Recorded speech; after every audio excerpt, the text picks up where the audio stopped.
is your pre-test. I'll tell you this, the class average was a 41%. That's really good. Which last semester, 4th hour U.S. history continued, class average 40%. There was amendment questions on that. Now, Austin Tran scored an 86 last year on pre-test, okay? And Goebel scored a 60 something. Okay. Landon had the highest score. Hey, Landon. It's like a 64. And Laura, you were the only other person above 50%. Wait. Laura. Everybody else was 48 or below. Okay. You never took history before? I know, but that's no. I'm just like. Oh, we got a homeschooler in here? Huh. Nice. Socially awkward. So social. Did you ever do like team sports or anything? Yeah. Because, normally you want to socialize. My next door neighbors were homeschooled. One of them all the way through high school. The first one, and very socially active. Yeah. The second one went to Heights after 9th grade. And he was in honors classes, so you had a little bit of segregation there. But he was a baseball player. Turned out pretty normal. So. I think I'm fairly normal. Yeah, so far, so good. Yeah, that's what I'm seeing. Yeah. Okay, sorry. All right. So anyhow, guys, all right, the end of World War I. And guys, at the end of major wars, sometimes a lot of good things happen. Like, maybe I mentioned this. You have the after the Civil War, 13th, 14th, 15th Amendment. Okay. After World War I, women are going to get the right to vote. That's going to be on the slide here, a couple slides later. Okay. So, revolution in Russia. So when we get in the war in 1917, Russia exits the war in 1917 because of the Bolshevik Revolution. Okay. Now, so this is a little bit later. So Woodrow Wilson is our president, right? We did that yesterday, right? WW. Okay. Now, with this, guys, this is the Soviet flag. So the Bolsheviks are going to win. Okay. This is the Soviet flag. Does anybody know whose flag that is? That's China's flag. And they're both obviously the color what? Yellow. Okay, red. The color red, ladies and gentlemen, is synonymous with communism. Okay? So if you ever hear somebody like watching an old movie or something, and you hear somebody being called a red or the Reds, they're talking about communists. Okay? So have you heard of the Red Scare in the United States? The one with Joseph McCarthyism? Okay, listen, that's the second Red Scare. We're going to talk about the first Red Scare today in the 1920s. Okay, a lot of people don't know we had two Red Scares. Fear of communism in America. Okay, so the Bolsheviks, so let's get this straight here. Okay, I say red, you say communism. Red. Communism. Red. Communism. So when I say Red Army, you know what I'm talking about. Now, what if I were to call somebody a pinko? You're a pinko communist. Socialist. Somebody that's not full-blown communist, i.e. Bernie Sanders. Okay? He's a pinko. All right? So he'd probably wear that label proudly. Okay? Bernie. All right? This is okay. Free country. You can be a communist if you want. Right? Is it illegal to be a communist in the United States? Absolutely not. Is it illegal to be a fascist? No. Is it illegal to be a Nazi? No. Free country. Okay? Now, we should try to shame those people.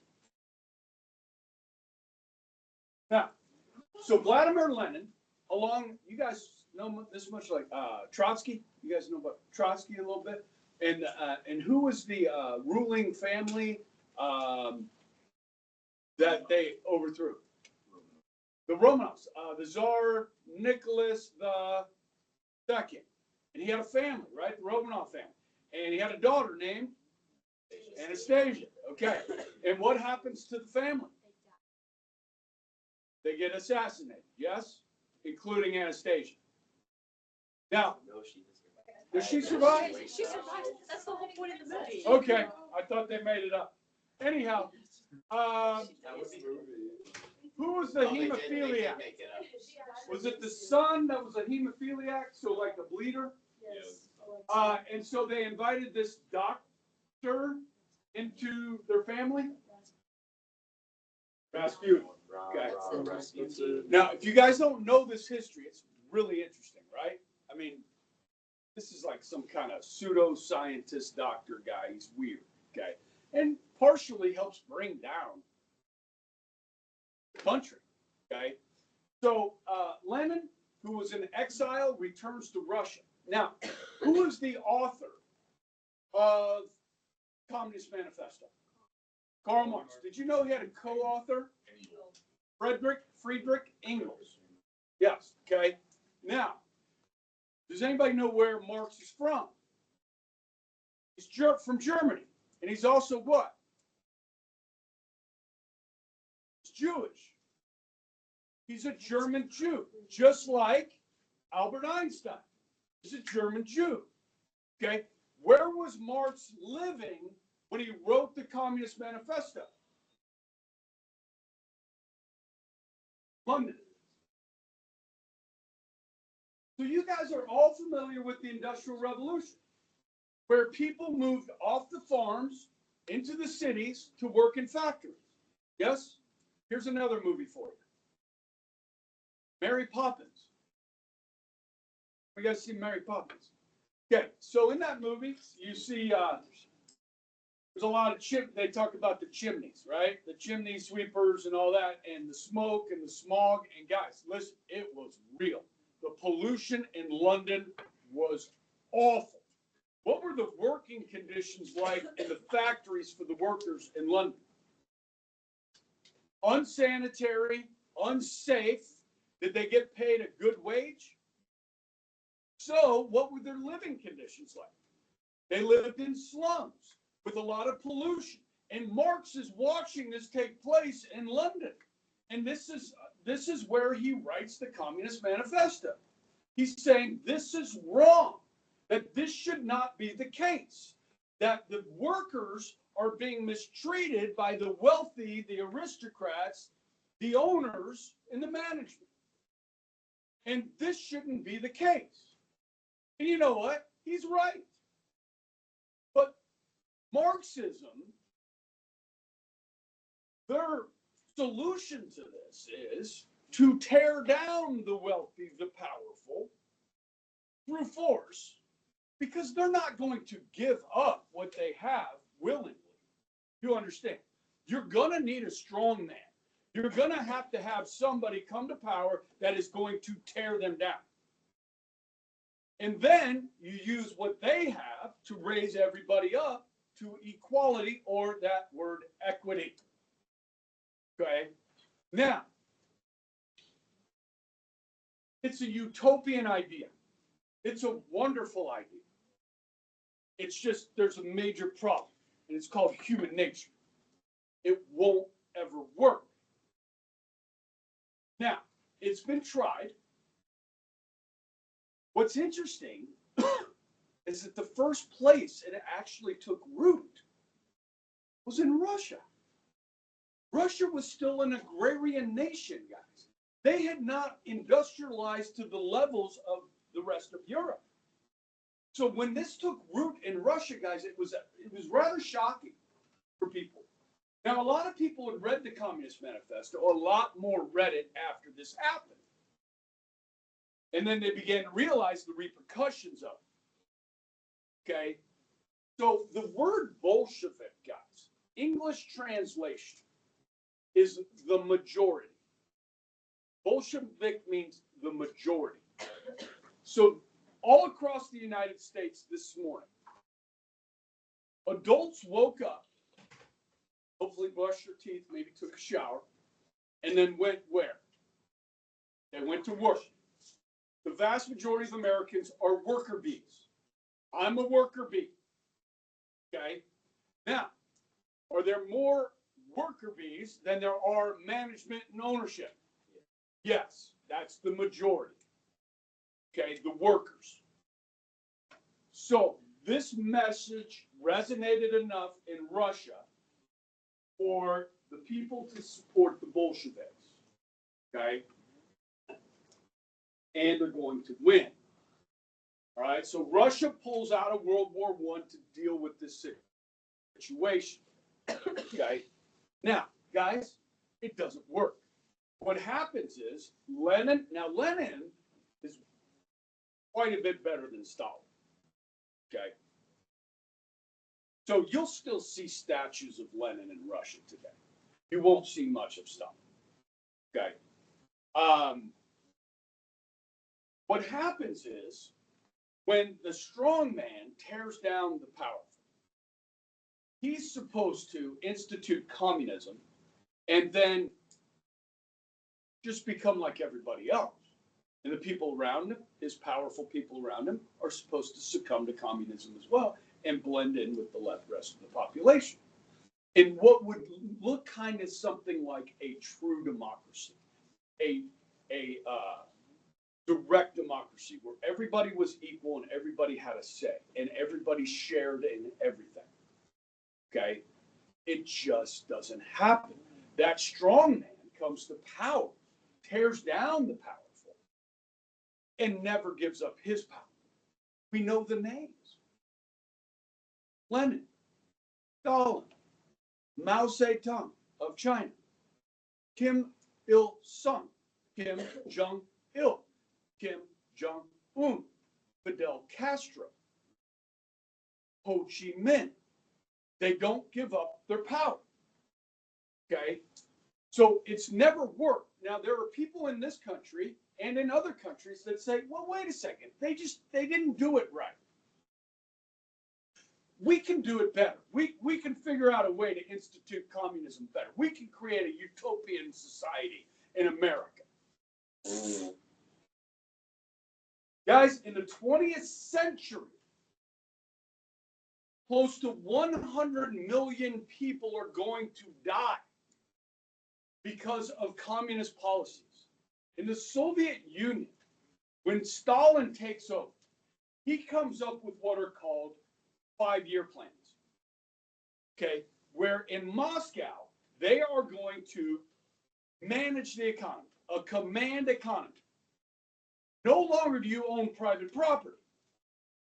So that farm that you own, you don't own it anymore. But you still have to work on it. And these other people are going to help you work on your land. Now, back before communism, if you made enough food for your family, great. If you made more than enough food for your family, you could sell it. And then if you saved, you could buy more property and grow more food. As farming techniques get better, pretty soon you have a large farm, you have workers that you're paying, okay, and the country is being fed. But when the government took over and said, this is where you're going to work, this is what you're going to plant, this is how much you're going to plant, this is when you're going to harvest, who knows how to run a farm? A bureaucrat in Moscow or a farmer? But this is all being directed from Moscow. Okay? What did that lead to? If you grow food and you don't get to sell the excess for profit, are you going to work very hard? No, it's just like this class. If you know nobody's going to get an A, that the best you can get in here is a B, who's going to study? If I start taking letter grades away from people to give the people that do worse on the test, okay? So you scored in the 60s on that pretest, class average 41, dude. I'm taking from you and Laura, and I'm giving it to other people. Like the person that got a 30.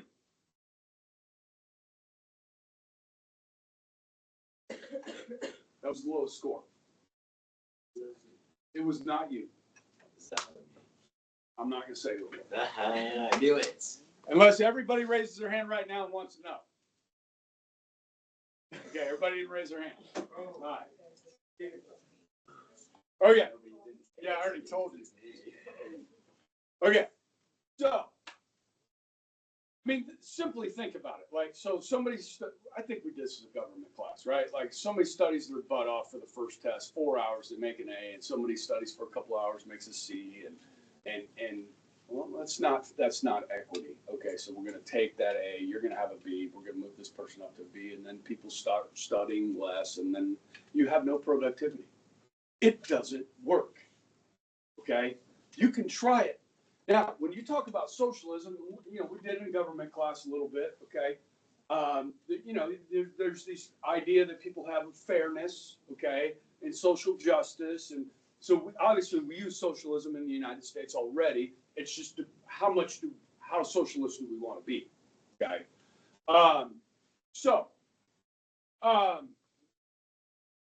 Bolsheviks win, okay? Now, we get in, we put the Allies over the top. All right. But the United States and our other allies, Britain and France, Spain, some others, we don't want the communists to win. We don't want the Bolsheviks to win. This is not in most history books, guys. But there will be American soldiers on Russian soil during the Russian Revolution, not fighting, but providing aid and logistics and supplies to the White Army. The White Army is the Tsar, okay, versus the Red Army. We are actually helping the whites. Does that make sense? Bolstering their ability to fight. It doesn't work, okay? But the communists know that the allies, these Western European allies in the United States, were fighting against them. So you've all heard of the Cold War. Cold War starts in 1948 after World War II. Okay, so in a sense, the seeds of distrust that are planted here. Okay, in 1917, 1918, as the Allies are trying to help the whites against the Reds. Okay, so there's a distrust going on here. Because you guys that know, only a few people got this answer right. The Axis powers during World War II were Germany, Italy, and Japan. Okay, the Allied powers were the United States, Britain, and Russia. So the Soviet Union was on our side in World War II. They were our ally. But still, there's distrust between the two, as we will certainly cover during and after the war. Okay. So this kind of just lets this, plants the seeds of distrust of the West. No, so when we say the West is Western Europe and the United States, Canada. Okay, that's the West.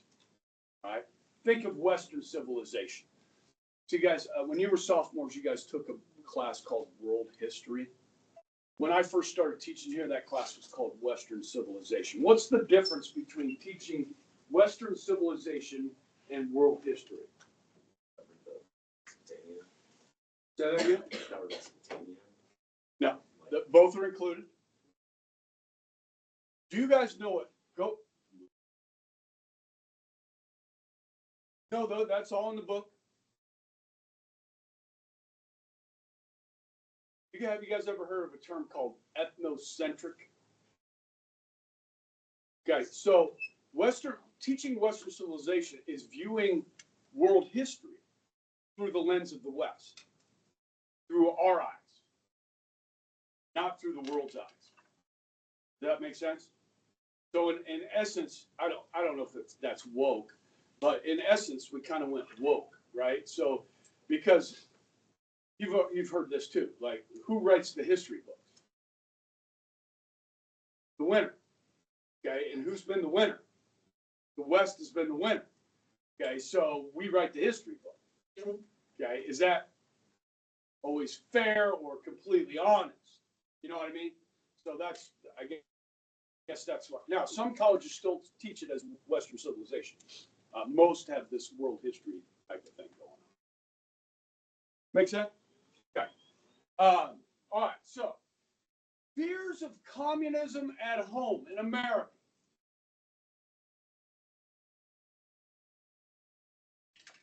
Why would people in the United States of America fear communism?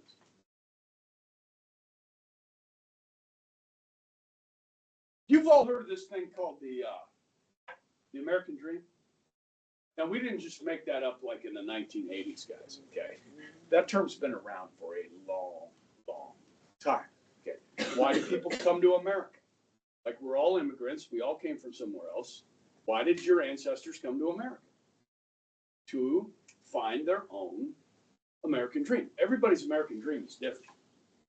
But generally, there's some central tenets, the American dream. That one day, when I grow up, I'm going to own my own house. I'm going to own my own property. Under communism, is there private property? Now listen, guys.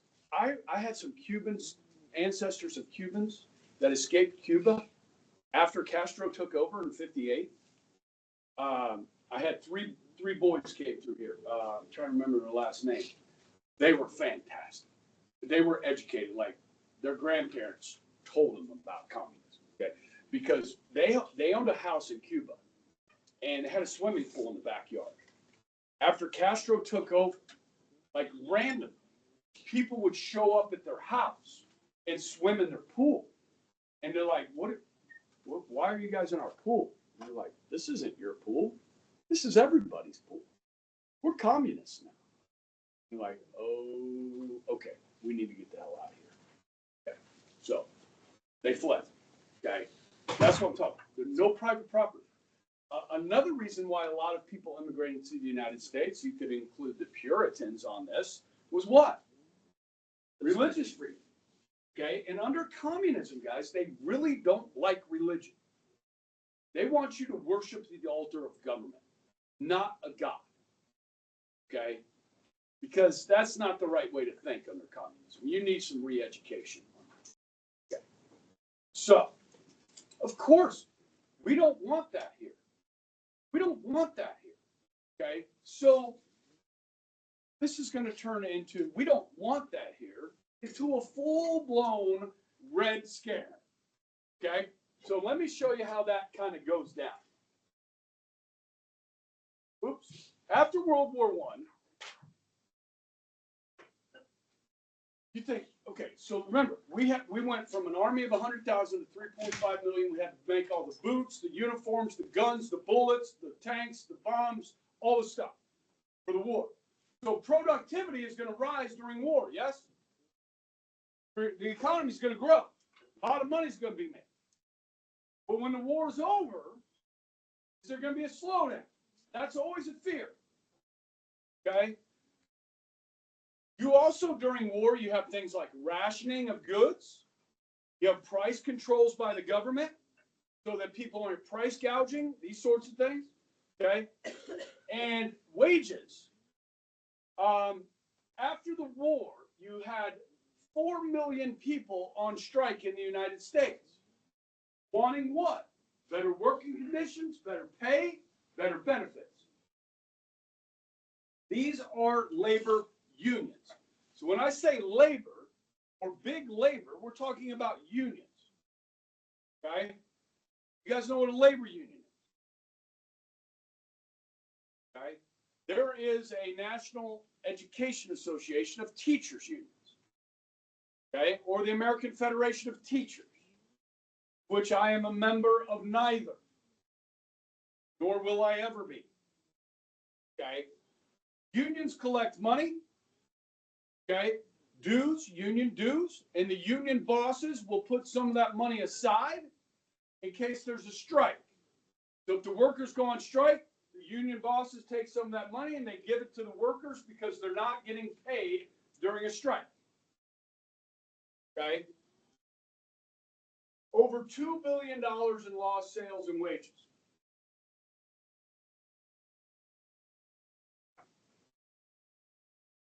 And then there's union violence. How does that happen? Now, let's say you own a coal mine and the coal miners go on strike.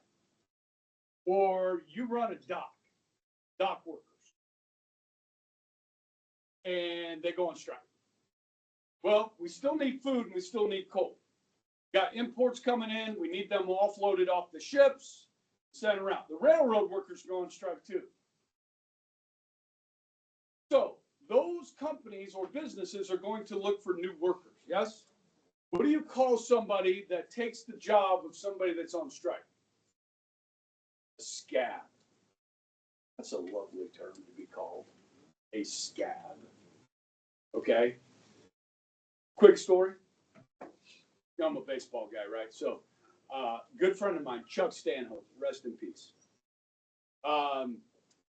He was an exception, a little bit older than I was, probably about 7 years older than I was. He was an exceptional pitcher in high school. And he got drafted by the Baltimore Orioles, okay, as a pitcher. And he went all the way to AAA, which was, the Wind Surge, they're a AA team, okay? The major leagues, you make the big money, right? And I'm talking big money. The minimum is $450,000. So you get a rookie that's called up late in the season. He plays 15 days in the major leagues for $450,000 minimum.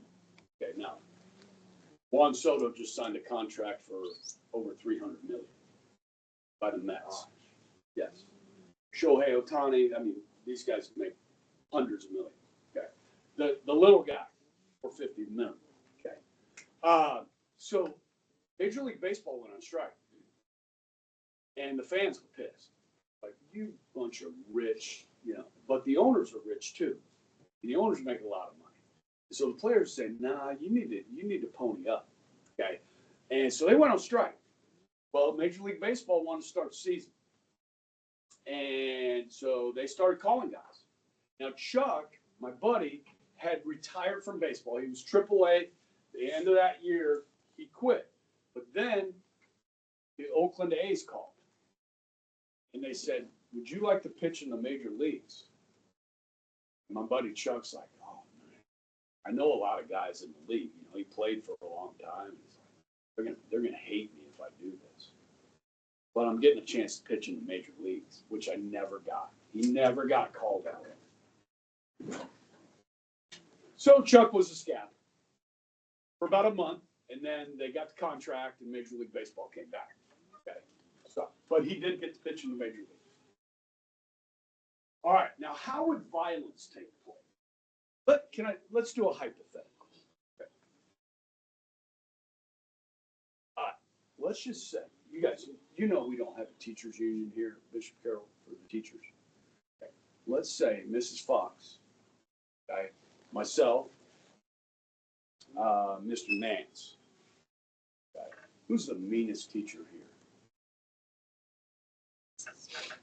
The sister's nice. Oh, the sisters, we're not bringing the sisters in.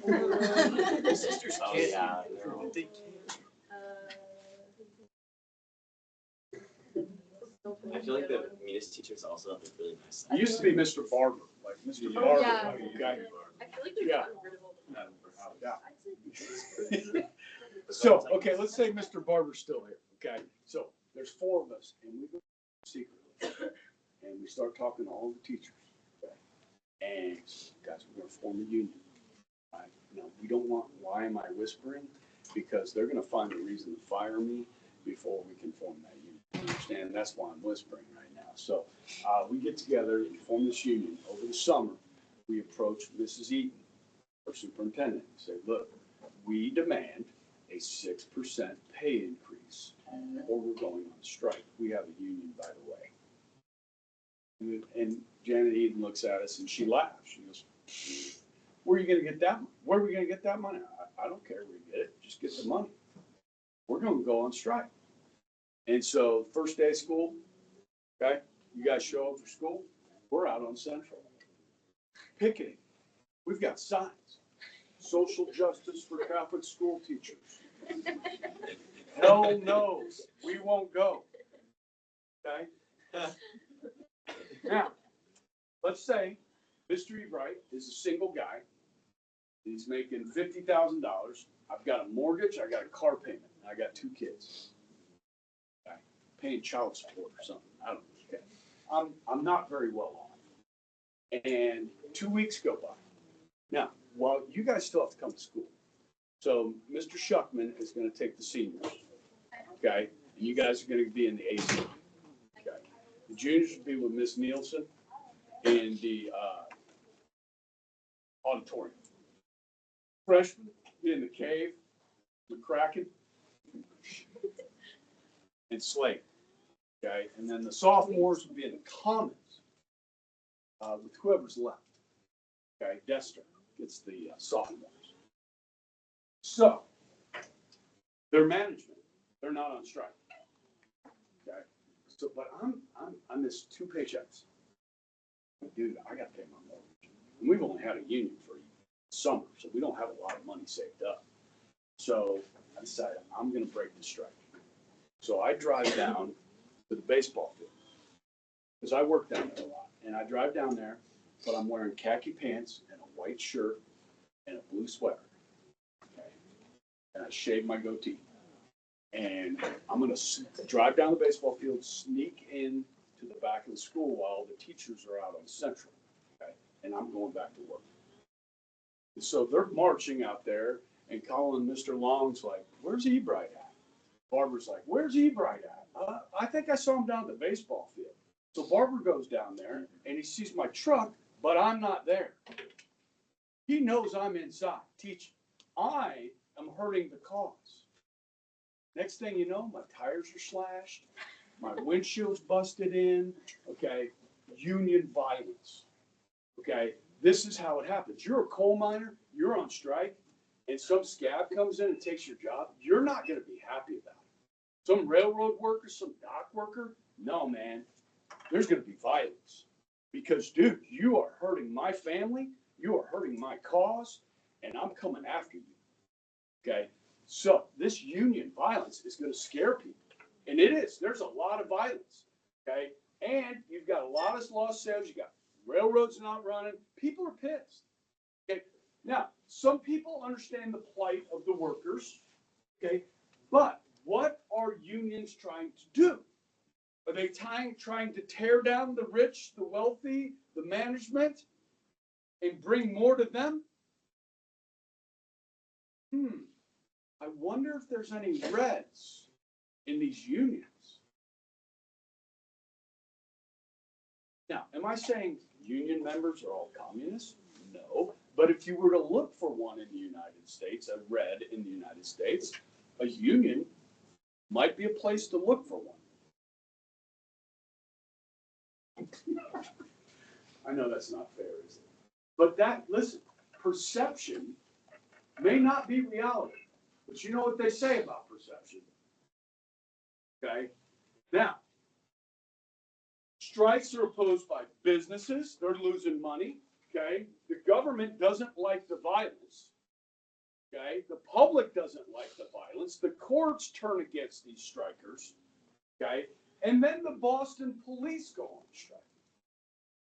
This is national news. Okay. Now, I know you're thinking to yourself, oh, that'd be sweet. Can you imagine if the Wichita Police Department went on strike? I can go 90. You go 90 in a residential. Have you guys ever seen the movie The Purge? Right? If you haven't, it's like 24 hours, there's no loss. Right? You may think, yeah, that'd be cool if they went on strike. It wouldn't be cool. Okay. So, the governor of Massachusetts at the time is a guy named Calvin Coolidge. Okay? And he calls out the National Guard. Okay? To protect the people of Boston during this police strike. Okay? There's the Boston police with funny hats on. Okay? They're picketing. All right?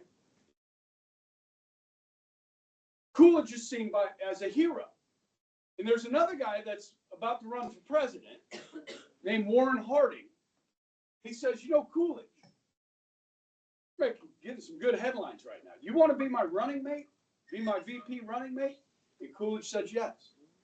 And so Coolidge will be Harding's vice president. He makes his name during this police strike, okay? Because Coolidge doesn't do a lot of talking generally. This was just more action. They called him Silent Cow. Didn't like to talk. So President Wilson is still present during this, and the courts will turn back coal strikers, and the bad media, the bad press, the newspapers were not very friendly to the strikers, and so union membership will begin to decline, okay? But this is one piece of the Red Scare, okay? What happens next? Urban riots. Why don't we just go ahead and call them what they are? These are race riots. Okay, now, are you guys old enough to remember the Black Lives Matter stuff and some of the protests that kind of turned into riots, burning buildings and stuff like that? These are the types of riots we're talking about here, guys. Good luck. These riots are white people going after black people. Are any of you guys familiar with what happened in Tulsa in 1921 in Tulsa, Oklahoma? You guys heard of this? There was a part of Tulsa, Oklahoma that was like majority black, okay? But it was a vibrant middle-class neighborhood in Tulsa, Oklahoma. Like black-owned businesses, black-owned newspapers, like this was a thriving small community in Tulsa.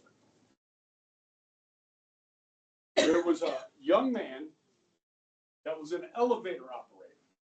You used to have elevator operators. They'd open the gate and, you know, that was accused of assaulting, is a black kid, was accused of assaulting a white girl.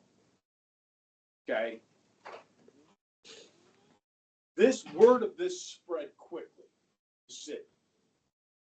And a bunch of white people decided to take justice into their own hands. And they went into this black community looking for this teenager. And they're not turning them over to this mob. It's a mob. Okay. Next thing you know, guys, that whole part of the city is on fire. Like they burn it to the ground. Okay. It's a horrible story. Okay. 1921 in Tulsa, Oklahoma. Okay. This is white on black violence. Around 25 cities across the country. Okay. You've got Chicago was the worst. There's one in DC, LA, Detroit, New York. Okay. All over the country, you have these race riots. Okay. Now, the Attorney General of the United States under Wilson, this is 1919, becomes known as the Red Summer. Now, red, in this case, is blood. You have lynchings. Okay, 76 blacks were hanged in the summer of 1919. Okay, but Mitchell Palmer, who's the Attorney General, reads this differently. He reads this as the people that are starting these riots, so forth, are communist agitators. Okay. He pens a letter in the New York Times, a letter to the editor, Mitchell Palmer does, in which he writes, it's titled, A Case Against the Reds. Palmer feels like through immigration and just through ideology moving through our country, that there's a lot of anarchists and communists in our country, and we need to rid ourselves of them. Okay? So Palmer becomes kind of this driving force of this first Red Scare. All right. Now, the thing in Tulsa was 1921. This is 1919. Okay. So a dreadful wave of lynching and anti-Negro violence permeated the fiber of America. Lynching was so pervasive that James Weldon Johnson labeled it the Red Summer of 1919. These 76 blacks were reported lynched and 26 race riots took place. One of the worst riots took place in the nation's capital, almost inside of the White House, where 6 blacks were killed and 100 were wounded. Okay. In Chicago, what happened was they had a segregated beach at Lake Michigan. So blacks would go to one part of the beach and whites would go to the other. Okay. And so black people like cross through the white section. Next thing you know, this white mob forms and there's this huge freaking riot. You know what I mean? And it's awful. Okay. Now, this is bad. It's going to go from bad to worse. Okay. So when we pick up on Tuesday, we'll be talking about terrorism and mail bombs. Okay. In 1919. Okay. All right. Hey, everybody have a good 3-day weekend.